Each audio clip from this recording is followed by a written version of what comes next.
doing up there? He said, let's go. We're just following orders.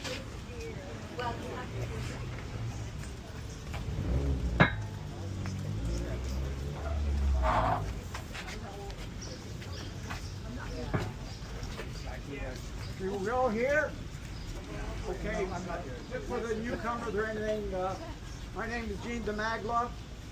I've been doing these walks for 45 years or so on there. But this one's going to be a different type of walk.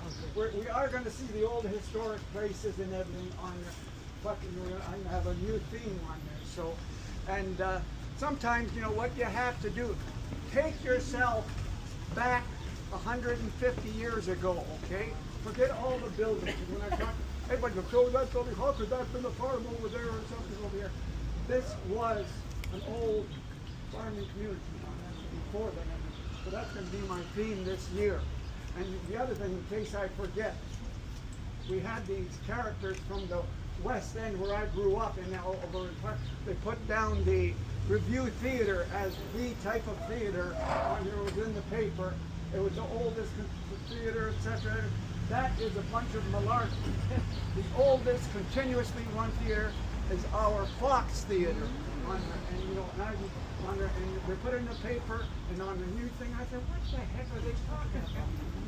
You know, so you know, an hour thing, and you know, we don't get enough credit or cash for what we actually had on here. So, you know, and I certainly sometimes ramble. I'll be jumping around from 1885 to 1950 on it. So just bear with me. And I'm going to try and get, there'll be at least 40 or 50 different spots.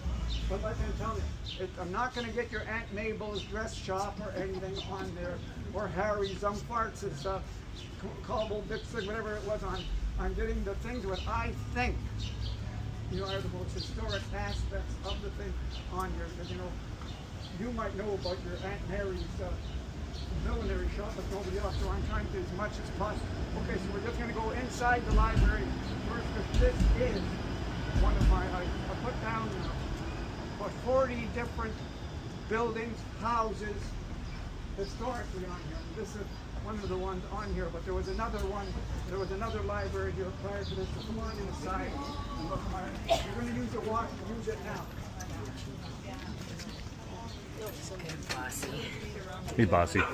He's bossy.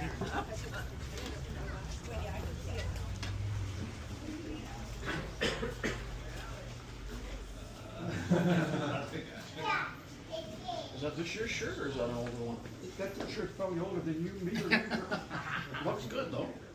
That's one of the things is my, the Beach Jazz Festival, sorry, it brings on the same type of, how would you explain it, the amusement thing that we had here, which we'll see. So the first one was over in Victoria Park in 1878, Monroe Park in 1896, and Scarborough Beach Park, and the Jazz Festival, which has been running now for 35 years.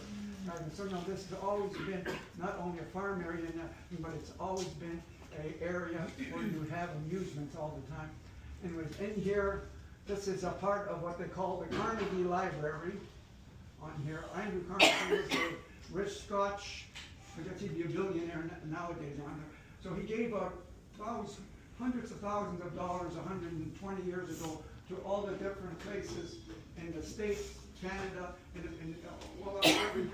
one of them, 3 of them was one here. And this is one of the Carnegie Libraries in here. They have a plaque outside, and you're going to read the plaque for me too, by the way. That's okay. On here from 1960. But in here we had at one time, this was the 3rd largest circulating library in the city of Toronto. And on here, so you know, it's always been around. It's changed a little bit, but you know, to me, like I've been down here, I've been using this library for 50 years. You know, if you need anything, as part of any of the history of them, it's upstairs. Everything that I've written up about, 200, 300 articles, but there's other, and they're upstairs. So today, this library has everything that you can think of, and the staff are just to be commendable. But I've been to every library in the city 50 times, and I always come down to this one has the history and the charm and everything. Yeah, and it's been used for everything that you can think of. operas, anything on there, everything for the seniors and everything. So this has been, there's been an addition put onto it, which I never liked 20 years ago on here. And some people wanted, they started off, they don't like, I said, no, they put the, but they left everything on here. We got it upstairs and everything. Are there any questions on it? Okay, let's go into the person who is the oldest or is in a wheelchair. And if you don't like that, that's the only stipulation I had years ago. To heck with you, that's it. You know, it's the only stipulation I have, the oldest person. So if I sometimes walk quickly, I sometimes forget what the heck I'm doing. You know, when you reach my age, I'll be 55 pretty soon. Yes. Okay, and we will stay in the shade. By the way, Thank you. on the other, we'll just go on the other side for about 5 or 10 minutes, and then we'll go back in the shade. Okay, would you please read that for me? Speak out loud. Okay, Beaches Branch, Toronto Public Library, 1916. Designed in the 17th century English collegiate style, Beaches Branch by Kew Gardens replaced a storefront library opened in 1914 at the corner of Queen Street East and Hambley Avenue. This new building was one of 3 nearly identical libraries, together with Witchwood and High Park, built with a $50,000 grant to the Toronto Public Library from the Carnegie Corporation of New York.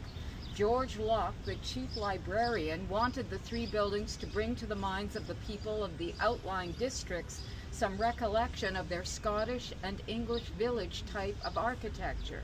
The Toronto architecture from Eden Smith and Sons completed the design, a decided revolt from the classical styling of earlier Carnegie libraries. The brick and stone building features an upper floor modeled on a Tudor Gothic Great Hall. It boasts a soaring hammer beam ceiling, a plain stone fireplace, lead glass and casement windows, and a minstrel gallery. The West Wing, built when the library was renovated and restored in 2005, replaces a 1980 addition. That's City of Toronto Inventory of Heritage Properties. That's the addition I didn't like, but they told me where to get lost. Like I said, this is a different type of walk. We will be doing the historical sites and everything, but we're doing things which they never put before. One of the things we're going to be doing I forget. We have the beaches in East Toronto Historical Society, and we're doing they're going to be doing a talk, book launch to celebrate the release of author Richard White's The Beaches. Creation of a Toronto neighborhood is set for Tuesday, July the 30th. The event takes place at Beach United Church, 140 Winneba Avenue, from 6:30 to 7:30. Those attending are invited to join author White at the celebration, hosted, etc., etc., etc., and it'll be there. And if you look, there's been at least 10 or 15 books written about the beach or the East End. Now, I never have written, but I've been writing books on there for a thing on there. All these other ones are better than, in my walk, they tell you different sections of the beach, what it was, how it was, but they don't go on there. My best thing, there was the great architectural historian, Eric Arthur, who wrote No Mean City 60, 70 years ago, and my wife bought me that book, we've been married for 6, and that was my favorite guy on it. So about 10 years, I get a call from Professor Eric Arthur. He lived up in North Toronto, and he said, I'm coming down to see you. I said, okay. I thought it was a joke. And he came down by streetcar right here. I met him at the library, and he said, we're going to write a book. Mr. DeMacro, you're going to do the thing, and I'm the art from the bluffs to the beaches. So we never ever finished that book, but I got all of his notes on him since then. I put him down. We got him at so many people that day. We couldn't put him in the library because that's generally where we have it. I had to get him at St. Denis School, where we had more architects, more things than I ever in the history of people dealt with, was 40. So I was here with Eric Arthur. So some reason or other, he passed on our family. But I still got his read. I never written this book from the bluffs to the beaches on here, but I have all of his notes and everything on this. So this, the later Randall by Randall White, that would be in there. So this time, I'm going to be going by some sort. I mean, this was a farmer. You know what a farmer's market is? You know what a market garden is? It's like a farm, and everybody thinks that we all had all the cottages, and prior to that we had different things on. So, just a word on this side. Forget the library. All it was, we had Hugh Williams Farm right on this section here. He had 20 acres. He came over here in 1853 from London, England, on there from the Botanical. 20 acres. Remember, he had going on the south side from the present. There's no Waverly Road in those days, as we know. From Waverly Road to Lee Avenue, he had his acres, and he was his farm. The north side, we had another farm down in John King, a duck farm. Going on here from Lee Avenue, the present Lee Avenue. Remember, you got to go back to Lee Avenue, going over to Wheeler, going right up to where Norway is. And that was a duck farm on that section on here. On the east side, we had a farm called by Walter Sutherland Lee. That was what Lee Avenue was named after, by the way. He had a 7-acre farm over there, which he had in there on there. Well, and he wasn't one of the crazy things you'll see in the library here. Put on a. It's going back 40 years ago, during our session, or even before. I live on Lee Avenue, so I'm going down the street. There's a lady coming down with her kids from the school, and she's mentioning, oh, Lee Avenue was named after Robert E. Lee. And I said, excuse me, man, what do you? Oh, there's this lady from North Toronto. She studied the history of the Seska, and she put it on the bleachers. And the title was British she was, and British she shall remain. You want to on there. So I picked up the thing from the newspaper, wherever the heck it was, and I'm looking at her. She had Robert E. Lee going down that thing on her, and she had Neville Avenue named after Neville Chamberlain thing on her. And she had Williamson Road named after Joe Williams, was named after William Williamson, the builder. She had about a dozen. She had about Big 5 news. or 10 around. She had about a Big dozen. news. So goofy. So I phoned her. I got the thing on her. I was on this is before I said she had her PhD. Remember this one on her, and I said, excuse me, where did you get your information about it? Well, I said, Lee Avenue. You got it here. To me, it's the most criminal thing. Robert E. Lee, the Confederate general, was named after Walter Sutherland Lee, who was a member of the Board of Education for 40 years. He had a 7-acre farm on the east side of Lee Avenue, and Q Avenue on there in Valley. And I went, you go into that library right now, you'll still see it. I asked them before. So again, and then over just about 10-15 feet on the other side are the Harris. You know, the guy from the Harris Filtration Plant was RC. Oh yeah, but yeah. And then next to him was Joseph Harris, our longest serving MPP. And then there was the other Harris who had the Smelly Glue Factory in the 1890s. They were all of the same name, the last name. And they were all, the Harris right over there, 7 feet away with another Harris. They're all together. So here I am with my big mouth. Well, here we have the Harris family. The commissioner of things on there, and over on this side we have I assume, because they're all together. Then I get a whack in my back for an umbrella. And these were her words. How dare you equate my uncle, Roland Caldwell Harris, with the political Harris on your Joe Harris, and the smelly horses. Well, you used to have horses. There were a couple hundred horses up, and you could smell those things all around down there. They're just on there. And I'm looking for a place to jump in the lake. I don't know how am I gonna. That was on Saturday. So on Sunday, and I found out that this lady wasn't into. She was correct, and I was completely wrong on this. And I never when I went on. What's the doorway? Pardon? Oh, it's the doorway. Sorry. He's in a historic building too, by the way. Beautiful. And you're blocking the fire of escape. Beautiful. You're an asshole. Have a great day. Wow. hear me? You talk loud. I got the bullhorn if I need to put it on, but sometimes the woo. So what we have here, around here, this was where the city of Toronto ended. They were about 300 feet, 200 feet, 300 feet north of Queen Street or Kingston Road, what it was, right from downtown. We'll see, they went for it, and I'll show it to you later, but I want to make sure it was going to what we call 4 Mile Point. This was the Liberties, or our suburbs in those days. The beach is going right from 1830, right from the beginning. We were part of the city of Toronto on here. But on the other side, this section, this is where the city stopped. Everything north of this was called the Township of East York. Not East York, whatever they have it on here.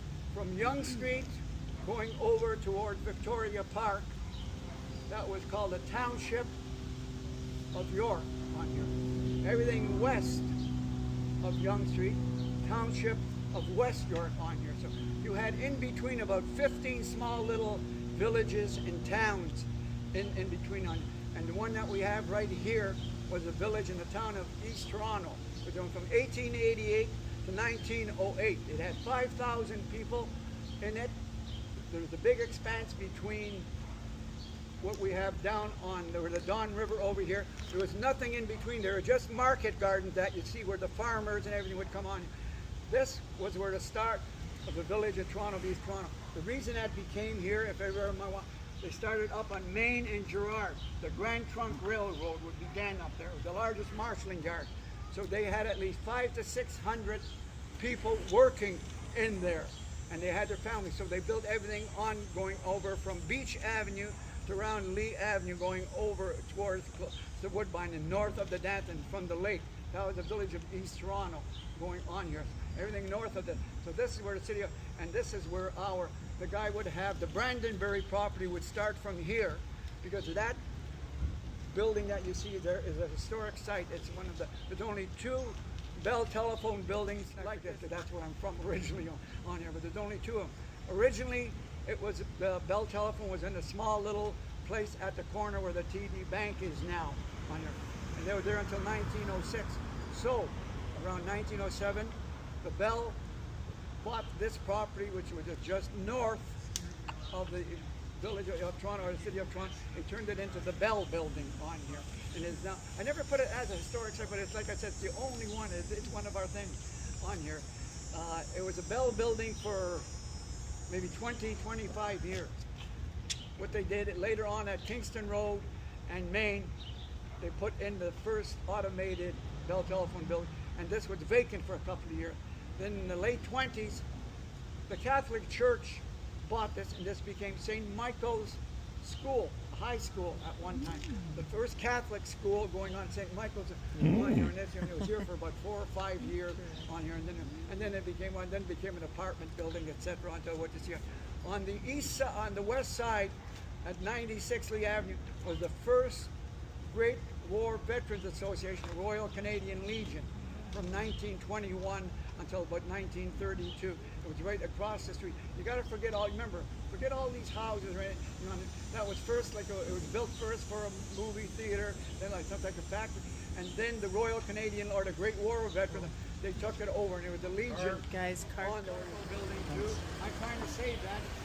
They want to rip it down and put one of those monster damn things on there. So I came out of retirement about 5 months ago when I was doing a walk with the kid. I'm going back to try and preserve that damn building, and without them putting up a 6-story monolithic thing, whatever it is on that one. Now over here, this is when I got one of the people. He said one of the students, this is going back, I don't know, about 20 years ago, who was in that school. He's dead now. He came over. This is one of the things from St. Michael's, the Squire Catholic School in here, right in here, that little bench in there. That's right from that. So when I was gonna try, when they were ripping this down things down, they had a big batch, and I was going to take some of them, bring them up to my house on there and put it in the back there. But it's the only one that's left. It's the original one. It's got to be 100 years old or so. It's from the Catholic St. Michael's, and well, you can see all the different things. when people see that one on, that's the one I was gonna try when they were ripping this things down. They had a big batch, and I was wanting to take some of them, bring them up to my house on there, and put it in the backyard. But it's the only one that's left. It's the original one. It's got to be 100 years old or so. It's from the Catholic St. Michael's, where you can see all the different things. When people see that one on there. Are there any questions? I was gonna try when they were ripping things down. They had a big batch, and I was wanting to take some of them, bring them up to my house on there, and put it in the backyard. But it's the only one that's left. It's the original one. It's got to be 100 years old or so. It's from the Catholic St. Michael's, where you can see all the different things. When people see that one on there. Are there any questions? Lee Avenue. Norman Jewison was born on Lee Avenue. That's again how I made my, me with my big mouth and I know everything. I assumed we had a Norman Jewison Day here 32 years ago. And I got him, he was over at the Fox and doing everything, going on there, and I brought him around. And then last year, my friend Glenn Chadwick from the Beach Historical Society, he lives at, Gene, you were always saying, Glenn, what is it, Glenn? Norman Jewison, born here at 63 Lee Avenue on there. And when he was right again, me with my big mouth, I was going to put a plaque over on there. And I said, no, so I said, if I would have put one down there, he wasn't born there. He was born right down the street. Wasn't that where their store was, though? Pardon? Oh, yeah, that's why I assumed that. Yeah. For 40 years, I was going, Norman, when I took him, him and I were walking on here 32 years ago, because he was at the Fox, putting one of his movies. We had Norman Jewison Day, so here me taking him, come on Norman, around here. And he said to me, he goes, Gene, I haven't been here, but he was talking about the Fox and all the places where he grew up. And he went over to the Q Beach, to the church where he got all his things on there. We used to go to the Fox Theater and everything. And his dad had and his mom, they had the store there at the corner. So I assumed that he was born there. No, he was born over here because he went to Q Beach School and everything. And here I am. And then so can you imagine me I would have put the damn plaque on the wrong place. And this again with my big mouth on there. So I learned, I get it from you people. If you know something on there that I don't, that's it. I mean, I can pull out, July the 10th, that's it. But there's things that how in the world would I, and that was just 2 years ago, last year, when Glenn Chadwick, from, who's the guy who puts it on. I don't know anything about the computer, by the way, so everything I do, I have to write down on this. But he was born right at the corner, down on the street on that side. What kind of store did his parents have? Pardon? What kind of store was it? Oh, he had a they had a post office there.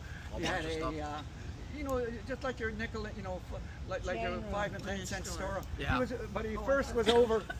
He was first over at Greenwood and Gerard, and the family moved down there. And I even, when I told him about his family, he said to me, he goes, here's one of the damn things. People don't have a clue. He said to me, Gene, and then you're leaving. What is a good Italian restaurant in the beach area?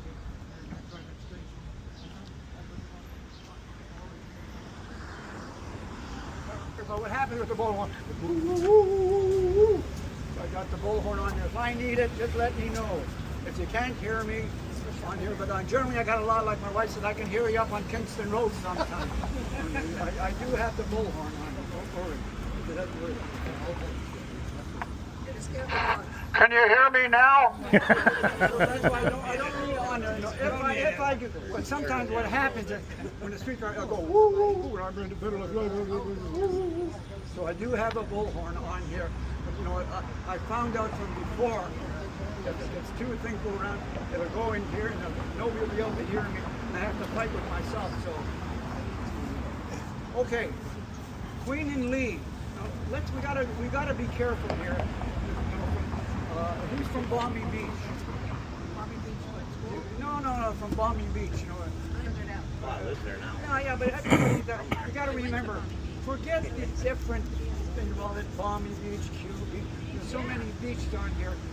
I'm going back. Just remember, I'm going back 100 years going on. So people say, "Well, Balmy Beach started over here. Balmy Beach started over there." Remember we had that fight. People remember about the beach signs? Is it a beach or the beaches? You remember that on it? So I'm going to show you something on there and we get over about that. So this was, remember, I'm going back over here. It used to be a farm. There used to be a farm over there. There used to be a farm on that side. A farm on that side. Remember, this used to be Brandonberry property on here. That was the apple orchard. They had the duck farm over there, 20 acres. Going over, you know, it's people are trying to live on it. So when I'm going on, in those days, there was no such thing. Queen and Lee was the central part of what we want to call the beach area. They had the first streetcar coming over there in 1892, right at that corner, at Queen and Lee on here. And I just happened to have it here. Oh, you're right on here. So most of the things on here, you got to forget 150 years ago how it was, or even now. Over on my left-hand side, the first drugstore by Tamlin in 1906. That's where I'm jumping back. On my right-hand side was the Family Theater. It's still there, just on my right-hand side. Later it became the Lake Theater, and it was a bowling alley, there was a pool room, and everything on here. So we're going on. This was the place where you would go. Remember going on? Go over the barn. There was no Queen Street at the time that we know it. It was Kingston Road going over onto the market, to the little trail, and then Maple Avenue to the village of Newtown, and wagons going all along. You're traveling on here on those old dusty, crappy roads coming around from taking their produce. Go ahead. Taking their produce down to the St. Lawrence. That's why, remember, that's going to why I have to go back to jump back again, wait until early 1900s when we put it in the Family Theater. It's so hard. You got to get this through your mind like the little kids. This was not like it is now. So we're going to make sure that we have everything going. This is the way that it was 150 years ago with the farms over on that side. This is later on somebody's going to come up to me from one we read about. Well, we never found out this about one of our folks, Gene, and the pop. It's the first time you'll see that. But they'll say the Brandondale, like I said, the Brandonberry property. You don't believe it? Here, I'll bet you $100. Oh, you're right on here. It was going over on here. There wasn't the Ames bush, Ames going down here. But people who were born and raised in there, they always think that. So, are there any questions? Yeah.